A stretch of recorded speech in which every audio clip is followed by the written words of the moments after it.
Hello everyone, हमारे द्वारा provide की जा रही एमपीजी के सीरीज के इस वीडियो में आज हम डिस्कस करने जा रहे हैं एक ऐसे टॉपिक के बारे में जो बहुत इम्पॉर्टेंट है और मोस्टली एग्जाम में इस टॉपिक से क्वेश्चन बनते ही बनते हैं। उस टॉपिक का नाम है मध्य प्रदेश का गठन। काफ़ी डिफ़िकल्ट टॉपिक है ये, स्टूडेंट्स पढ़ते हैं लेकिन कंसेप्चुअल नहीं पढ़ पाते, काफ़ी कंफ्यूज हो जाते हैं, एग्ज़ाम में जाते हैं कंफ्यूज हो जाते हैं कि हमने जो पढ़ा था वैसा कुछ भी नहीं आया। लेकिन आज ये पूरा कंफ्यूजन मैं दूर करने वाली हूँ बहुत ही इजी वे में, मैप के थ्रू, नक्शे के थ्रू और एक स्टोरी के माध्यम से। आज मैं आपको 1947 से लेकर अभी तक मध्य प्रदेश की क्या ज्योग्राफिकल कंडीशन रही है या क्या भौगोलिक स्थिति रही है, क्या क्या बदलाव आए हैं, वो मैं डिस्कस करने वाली हूँ और बहुत इजी वे में आपको पूरी स्टोरी के माध्यम से याद कराने वाली हूँ। वीडियो में आगे बढ़ने से पहले मैं आपको एक महत्वपूर्ण जानकारी और देना चाहती हूँ। जैसा कि हम सभी जानते हैं कि सारे एजुकेशनल इंस्टीट्यूट अभी बंद हैं, बहुत ही जल्द सारे एजुकेशनल इंस्टीट्यूट स्टार्ट भी हो जाएंगे, खुलने वाले हैं। हमारा इंस्टीट्यूट भी बहुत जल्द ओपन होने वाला है, जहाँ रेगुलर बेसिस पर हम तैयारी करवाते हैं और MPSI, MPPEB, MPPSC, UPSC, Vyapam सभी एग्जाम्स की बहुत ही जल्द मैं न्यू बैचेस की आपको इंफॉर्मेशन पहुंचा दूंगी। और हमने अपने इंस्टीट्यूट को कम्प्लीटली सैनिटाइज करवा दिया है, क्लासेस तैयार हैं और जो स्टूडेंट ऑफलाइन बैचेस ले रहे थे वे भी इंस्टीट्यूट में आकर अपनी रिमेनिंग क्लासेस पूरी कर सकते हैं। तो चलिए वीडियो में आगे बढ़ते हैं। मध्य प्रदेश का गठन देखिए, जैसा मैप आज हम मध्य प्रदेश का देखते हैं, आज आप इस मैप को देखकर समझ रहे होंगे या सोच रहे होंगे कि ये वैसा मैप नहीं है, क्योंकि जब हमारा देश आज़ाद हुआ था तब मध्य प्रदेश का ज्योग्राफिकल कंडीशन या मध्य प्रदेश की भौगोलिक स्थिति कुछ ऐसी ही थी। इसी तरीके का था मध्य प्रदेश का मैप।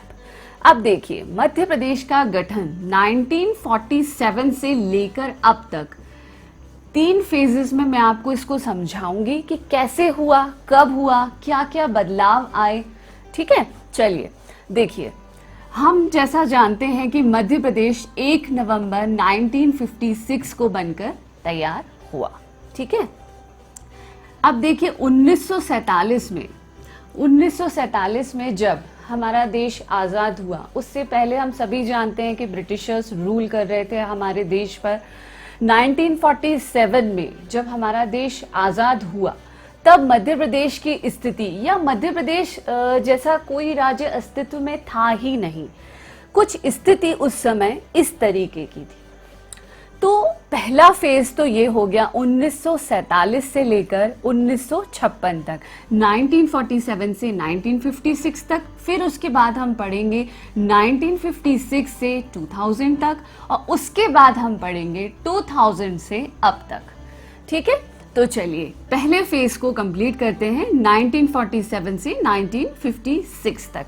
देखिए, जब भारत आज़ाद हुआ तो राज्यों को part A, part B, part C और पार्ट डी में विभाजित किया गया।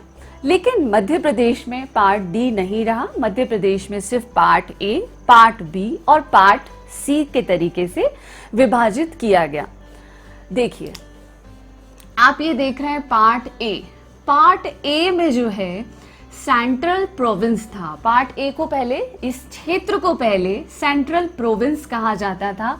बाद में 1936 में हैदराबाद रियासत से बरार को सेंट्रल प्रोविंस में मिला दिया गया।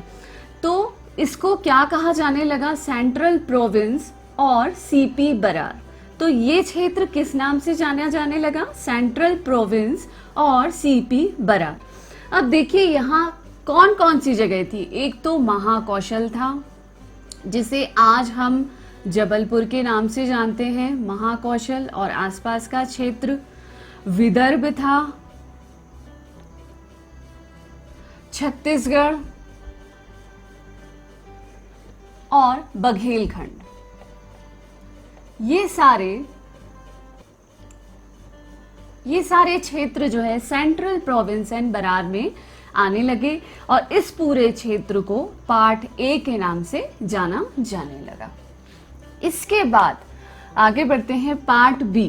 पार्ट बी में जो है मध्य भारत, देखिए इस पूरे क्षेत्र को पार्ट बी या मध्य भारत कहा जाने लगा। पार्ट सी आप ये देख रहे हैं, विंध्य प्रदेश को, विंध्य प्रदेश का जो पूरा क्षेत्र था उसे पार्ट सी कहा जाने लगा। आज जैसा हम जानते हैं कि जिले हैं, राज्य हैं, पहले ऐसा कुछ भी नहीं था। देसी रियासतें थी और ब्रिटिश प्रांत थे। जब भारत का विभाजन हुआ था तब ब्रिटिश प्रांत और देसी रियासतों में हुआ था। ठीक है, तो कुछ रियासतें पार्ट ए में चली गई, कुछ पार्ट बी में चली गई, कुछ पार्ट सी में चली गई। इस तरीके से मध्य प्रदेश का विभाजन हुआ। अब आप ये देख रहे हैं भोपाल को कुछ अलग थलग रखा गया है। भोपाल जो है उस समय 1947 के समय जो है भोपाल के नवाब थे उस समय दोस्त हमीदुल्लाह खान। उन्होंने भारतीय संघ में विलय से मना कर दिया था। उन्होंने भारतीय संघ में विलय नहीं किया था, लेकिन कुछ समय बाद प्रजा के दबाव में आकर फाइनली 1949 में भोपाल रियासत को भी शामिल कर दिया गया, किसमें? पार्ट सी में। तो भोपाल भी किसका पार्ट हुआ? पार्ट सी का। इस चीज को याद रखिएगा, काफी इंपॉर्टेंट है ये। इस तरीके से 1947 के समय जो स्थिति थी, पार्ट ए, पार्ट बी और पार्ट सी में विभाजन हो गया था। अब देखिए कई बार एग्जाम में ये पूछा जाता है कि पार्ट ए की राजधानी क्या थी। तो उस समय पार्ट ए की राजधानी नागपुर थी। पार्ट ए की राजधानी थी नागपुर। पार्ट बी की राजधानी 6 महीने इंदौर थी और 6 महीने ग्वालियर थी। और पार्ट सी की राजधानी थी रीवा। ठीक है, इस क्षेत्र को, ये क्षेत्र जो आप देख रहे हैं 1947 के टाइम इस क्षेत्र को जाना जाता था मध्य प्रदेश। इसीलिए कई बार एग्जाम में ये क्वेश्चन भी पूछा जाता है कि 1956 से पूर्व मध्य प्रदेश की राजधानी क्या थी। तो मैंने आपको अभी अभी बताया कि सेंट्रल प्रोविंस और बरार की राजधानी क्या थी? नागपुर। अगर इस क्षेत्र को हम मध्य प्रदेश कह रहे हैं तो मध्य प्रदेश की राजधानी क्या रही होगी? 1947 के बाद मध्य प्रदेश की राजधानी थी नागपुर। ठीक है, अब हम आगे बढ़ते हैं। जनता खुश नहीं थी इस विभाजन से।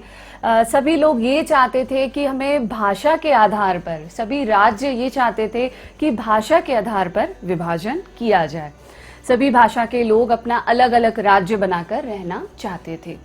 इसलिए 1948 में एस के धर आयोग बनाया गया या एस के धर कमेटी बनाई गई। किस लिए बनाई गई? उसका उद्देश्य क्या था बनाने का? यही उद्देश्य था कि राज्यों का पुनर्गठन किया जाए और अगर भाषा के आधार पर किया जाए तो कितना ठीक होगा। लेकिन जून 1948 में यह आयोग बनाया गया था। दिसंबर 1948 में जब रिपोर्ट आई तो यही उससे निकलकर आया कि भाषा के आधार पर राज्यों का पुनर्गठन नहीं होना चाहिए। राज्यों का पुनर्गठन प्रशासनिक आधार पर होना चाहिए। इसके बाद भी संतोष नहीं था। इसके बाद भी बहुत देश में सब तरफ आंदोलन और आक्रोश की स्थिति बनी हुई थी। फिर 1948 में एक और समिति या एक और आयोग बनाया गया, JVP आयोग, जिसमें जो है जे से आप देखेंगे तो जवाहरलाल नेहरू थे, वी से वल्लभ भाई पटेल थे और पी से पट्टाभी सीतारामैया। इन तीनों ने इस कमेटी का गठन किया और इस आयोग से भी 1949 में इस आयोग ने अपनी रिपोर्ट दी। 1948 में देखिए JVP आयोग का या JVP समिति का गठन हुआ। 1949 में इस समिति ने अपनी रिपोर्ट दी। तो इस समिति की रिपोर्ट में भी यही निकल कर आया कि भाषा के आधार पर राज्यों का पुनर्गठन नहीं होना चाहिए, राज्यों का पुनर्गठन होना चाहिए प्रशासनिक आधार पर। लेकिन जैसे जैसे समय आगे बढ़ता गया, आक्रोश और आगे बढ़ता गया। तेलुगु भाषी आंदोलन 1949 में क्या हुआ कि तेलुगु भाषी लोगों ने आंदोलन कर दिया, बहुत आक्रोश बढ़ने लगा। उनके कांग्रेस कार्यकर्ता पोट्टी श्री रामुलु, इस नाम को बहुत ध्यान से याद रखिएगा, पोट्टी श्री रामुलु जी ने 56 दिन का आमरण अनशन किया, जिस वजह से उनकी मृत्यु हो गई और आगे बढ़कर 1953 में एक अलग राज्य भाषा के आधार पर बनाना पड़ा। इस प्रकार 1 अप्रैल 1953 को आंध्र प्रदेश राज्य का गठन हुआ। तो भाषा के आधार पर गठित पहला राज्य कौन सा था? आंध्र प्रदेश। ठीक है, अब आंध्र प्रदेश के गठन के बाद हुआ ये कि दूसरे राज्यों में भी भाषा के आधार पर पुनर्गठन की मांग बढ़ने लगी। इस मांग को देखते हुए एक और आयोग का गठन किया गया, जिसका नाम था फजल अली आयोग। 3 सदस्यीय आयोग था ये। फजल अली इस आयोग के अध्यक्ष थे। 2 और जो सदस्य थे वो थे, एक थे एम पणिकर और दूसरे थे हृदय नाथ कुंजरू। ये तीनों नाम आप बहुत अच्छे से याद रखिएगा। इवन तीनों आयोग बहुत अच्छे से याद रखिएगा। एक मैंने आपको एसके धर आयोग बताया, जेवीपी आयोग बताया और फजल अली आयोग। ये तीनों आयोग और इनके डेट्स भी बहुत अच्छे से याद रखेंगे। कब बना? दिसंबर 1953 में फजल अली आयोग का गठन किया गया, जिसकी रिपोर्ट 1955 में आई। फाइनली हुआ ये कि 1955 में ये सोचा गया कि इन तीनों सदस्यों ने जब सोचा कि भाषा के आधार पर राज्यों का पुनर्गठन कितना ठीक होगा, लेकिन आंध्र प्रदेश के गठन के बाद देश की अखंडता को ध्यान में रखते हुए भाषा के आधार पर ही 7वें संविधान संशोधन अधिनियम 1956 को भारत को 14 राज्य और 6 केंद्र शासित प्रदेश में बांटा गया। ठीक है, तो फाइनली 1956 को क्या हुआ? 14 राज्य बनकर तैयार हो गए देश में और 6 केंद्र शासित प्रदेश। उसी में से था एक हमारा मध्य प्रदेश, जो 1 नवंबर 1956 को बनकर तैयार हुआ। उस समय मध्य प्रदेश में कितने जिले थे? 43 जिले और 8 संभाग। देखिए अब हुआ क्या, मैंने आपको बताया कि पार्ट ए, पार्ट बी और पार्ट सी में जो है डिवाइड किया गया था। अब देखिए हुआ ये कि जब भाषा के आधार पर राज्यों का पुनर्गठन किया गया, तो यहाँ पर सीपी बरार में, सेंट्रल प्रोविंस बरार में क्या था, यहाँ पर जो थे कुछ मराठी भाषी जिले थे, जिनको महाराष्ट्र में डाल दिया गया। ठीक है, तो अब स्थिति क्या हुई? अब देखिए अपना मैप जो है कुछ इस तरीके का हो गया। सीपी बरार से या कहना चाहिए पार्ट ए से 8 जिले, पार्ट ए से 8 जिले जो है, आप यहाँ जानते हैं यहाँ महाराष्ट्र है। देखिए आसपास की लगी हुई सीमाओं को ज़रूर याद रखिएगा। यहाँ महाराष्ट्र है, यहाँ यूपी है और यहाँ राजस्थान है। इस चीज़ को बहुत अच्छे से ध्यान रखेंगे। ठीक है, तो पार्ट ए के 8 जिलों को महाराष्ट्र में ट्रांसफ़र कर दिया गया। अब देखिए कौन कौन से ज़िले थे, उनके नाम थोड़ा सा ध्यान रखेंगे, एग्ज़ाम में पूछ भी सकते हैं। एक देखिए, एक था अमरावती, दूसरा अकोला, तीसरा बुल्ढाना, चौथा था चांदा, 5वां यवतमाल, 6वां भंडारा, 7वां वर्धा और 8वां नागपुर। तो सीधे सीधे पार्ट ए से 8 जिले महाराष्ट्र में चले गए। ठीक है, अब ये इतना हिस्सा CP Berar as it is मतलब था। ठीक है, जिसमें छत्तीसगढ़, बघेलखंड, महाकौशल ये सब थे। ठीक है, अब आते हैं पार्ट बी में क्या चेंज हुआ। पार्ट बी में देखिए क्या हुआ, यहाँ पड़ता है नीमच और यहाँ पड़ता है मंदसौर। ठीक है, यहाँ पड़ता है मंदसौर जिला। मंदसौर जिले की एक तहसील है भानपुरा, और भानपुरा तहसील का एक हिस्सा है सुनेल टप्पा। सुनेल टप्पा, इसको सुनील टप्पा को कहाँ शिफ्ट कर दिया गया? राजस्थान। सुनील टप्पा को राजस्थान शिफ्ट कर दिया गया। और राजस्थान में है कोटा, यहाँ देखिए यहाँ है कोटा। कोटा की सिरोंज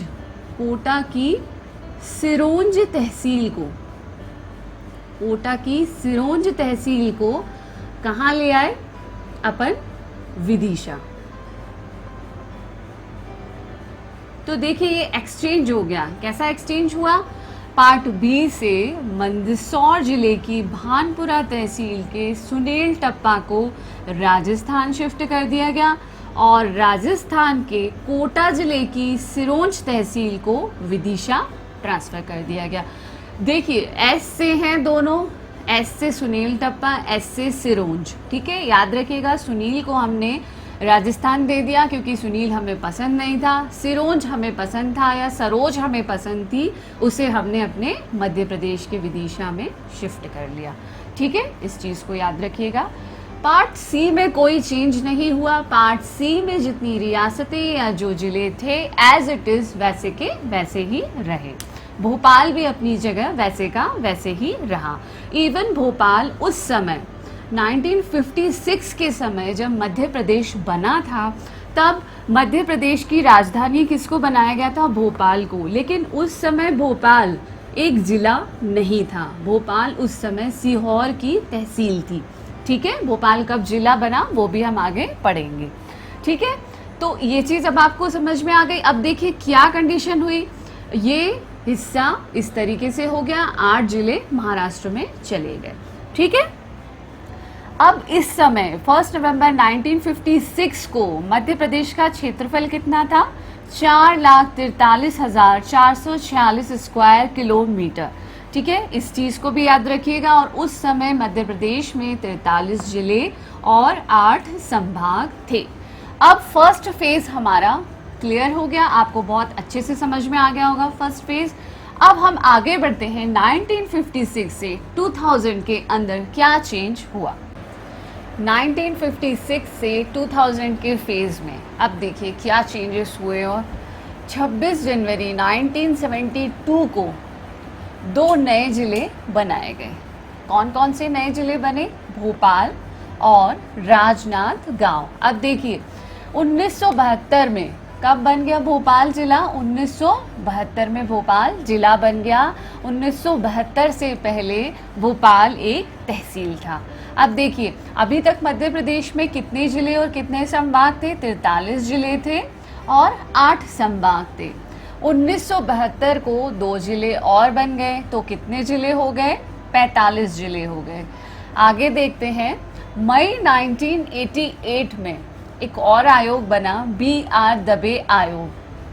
इस आयोग ने जो है 10 और नए जिले बनाने की सिफारिश की। ठीक है, तो फाइनली 10 नए और जिले बन गए। इन जिलों के नाम आपको याद रखने की ज़रूरत नहीं है क्योंकि अभी रिसेंट में कुछ जिले छत्तीसगढ़ में जा चुके हैं, कुछ जिले मध्य प्रदेश में हैं, इसलिए ये सब पूछा नहीं जाता। सो डोंट वरी, सिर्फ आप इतना याद रखिए 10 नए जिले और बनाए गए। तो कितने हो गए टोटल? आगे और देखते हैं। जुलाई 1988 में एक और आयोग बनाया गया, सिंहदेव आयोग। इस आयोग ने भी 6 नए जिले बनाने की सिफारिश की। तो अब देखिए स्थिति क्या थी 1956 के समय? 43 जिले थे और 8 संभाग थे। अब देखिए कितने जिले हो गए? 61 जिले हो गए और 12 संभाग हैं। ठीक है, तो 2000 की स्थिति तक 61 जिले और 12 संभाग थे मध्य प्रदेश में। ठीक है, 2000 जैसे ही आया तो मध्य प्रदेश की भौगोलिक स्थिति में एक और परिवर्तन हुआ। छत्तीसगढ़ को एक अलग राज्य बनाया गया मध्य प्रदेश से अलग करके। अब देखिए अपने मैप की कंडीशन क्या होगी। यहाँ है छत्तीसगढ़, अब छत्तीसगढ़ को भी मध्य प्रदेश से अलग कर दिया जाएगा। इस प्रकार अब जो हमारा मैप तैयार होगा, आज जिस स्थिति में मध्य प्रदेश का मैप है ये आपके सामने है। तो छत्तीसगढ़ भी मध्य प्रदेश से अलग हो जाता है। इसके बाद यहाँ part A, part B, part C जैसा कुछ भी नहीं है।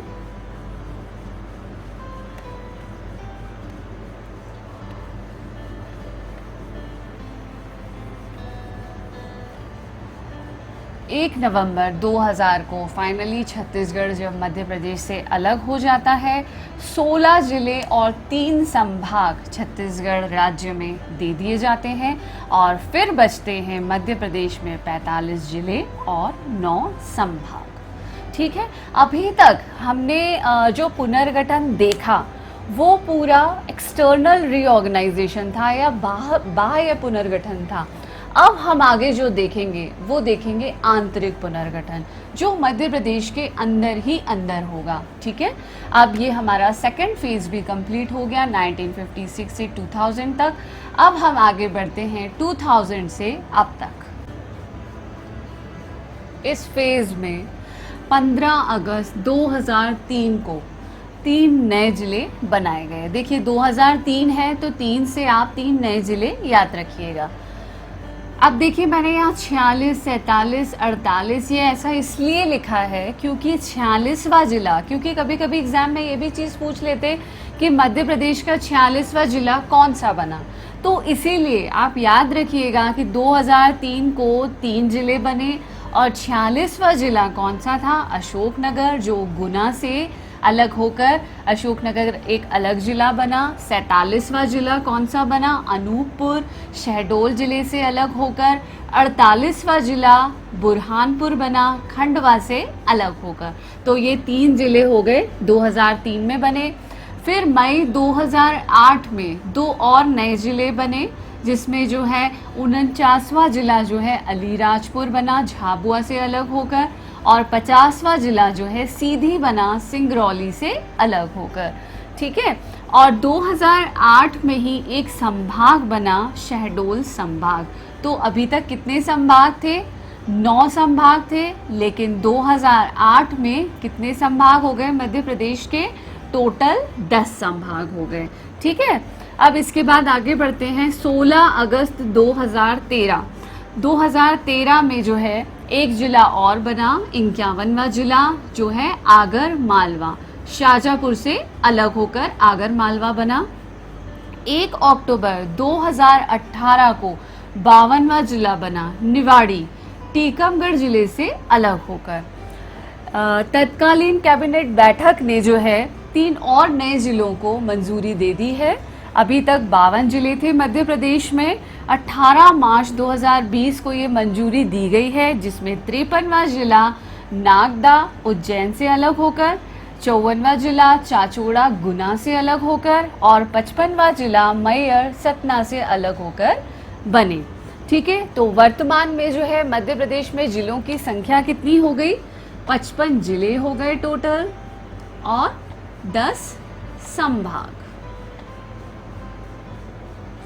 और अब अगर हम इस फेज की बात कर रहे थे 2000 से अब तक, अब अगर मध्य प्रदेश का क्षेत्रफल देखा जाए तो मध्य प्रदेश का क्षेत्रफल है 3,08,252 स्क्वायर किलोमीटर। ठीक है, तो हमने इस तरीके से तीनों फेजेस को कंप्लीट कर लिया। अब देखिए ये फेज जो आप देख रहे हैं, दोनों फेज को आपको बहुत अच्छे से पढ़ना है, लेकिन इस फेज को घोट कर पी जाना है। एक एक डेट, एक एक जिला, किस जिले से अलग होकर बना, हर चीज़ आपको एक एक चीज़ बहुत अच्छे से ध्यान में रखनी है। मैं आपको इसकी एक छोटी सी शॉर्ट ट्रिक बता देती हूँ कि आपको ये चीज़ें कैसे याद रखनी है। देखिए 3 जिले बने थे, ये दोनों अ से हैं, ये ब से है। ठीक है, देखिए अ ब, इसका मतलब अब। ठीक है, अब 2008 में जो ये 2 जिले बने थे अलीराजपुर और सीधी, ठीक है, इसके लिए अपन यूज करते हैं 80। आ से हो गया अलीराजपुर और सीधी, स से हो गया सीधी। ठीक है, 80 तुसी अपन जैसा बोलते हैं पंजाबी में। ठीक है, अब 80। ठीक है, इसके बाद आगर मालवा है आ से, आग, इसको बना देते हैं आग। ठीक है, आग में न, आग में, इसको नहीं कर दीजिए, आग में नहीं, इस वाले ना से हो जाएगा ना, और चा से हो जाएगा च। नाच, मैयर का हो जाएगा मैं। अब असी आग में नहीं नाचूं मैं। ऐसे करके आप इन सारे को बहुत अच्छे से, फर्स्ट आपको वर्ड मिल जाएगा तो आपको याद रहेगा। अ से है तो अ से अशोकनगर याद रखें, अ से अनूपपुर याद रखें, ब से बुरहानपुर याद रखें। तो अब असी अलीराजपुर सीधी हो गया, आगर मालवा से हो गया आग, में साइलेंट रखेंगे यहाँ पर। ना नहीं से ये निवाड़ी मान लीजिए, और ना से हो जाएगा नागदा, चा से हो जाएगा चाचोड़ा, और मैं से हो जाएगा मैयर। अब असी आग में नहीं नाचूं मैं। इस सीरीज को आप इस तरीके से याद कर लीजिए। आई होप ये वीडियो आपको अच्छा लगा होगा। हमारे इस वीडियो को लाइक करिए, अपने फ्रेंड्स के साथ शेयर करिए। अगर आप चैनल पर नए हैं तो इस चैनल को सब्सक्राइब करना बिल्कुल भी ना भूलें, और हमारी इस MPGK की सीरीज़ को इसी तरह लगातार देखते रहें। धन्यवाद।